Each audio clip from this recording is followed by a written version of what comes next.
सुख ते कट जा, खटका न कोई उस पे पट जा, रंग देख के काला नट जा,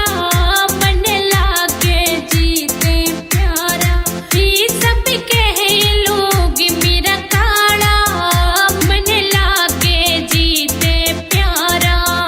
सब कहे लोग मेरा काला,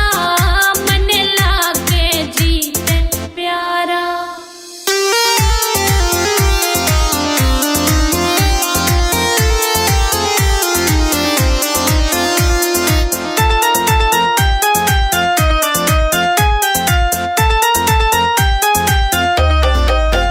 आम तोड़ना हर कोई चाहता, नीम निभोड़ी कोई न खाता, हाँ आम तोड़ना हर कोई चाहता, नीम निभोड़ी कोई न खाता, जो सारे रोग भगाता, मन लागे जीते प्यारा, ही जो सारे रोग भगाता, मन लागे जीते प्यारा, ही सब कहे लोग मेरा काला, मन लागे जीते प्यारा, सब कहे लोग मेरा काला,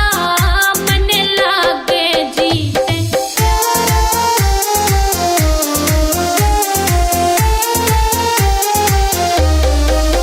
रत्नवीर मेरा श्याम सलोना, अंबर ऊपर बिछा बिछोना, रत्नवीर मेरा श्याम सलोना,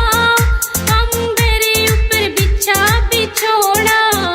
सब चावे चांद खिलौना, मन लागे जीते प्यारा, ही सब चावे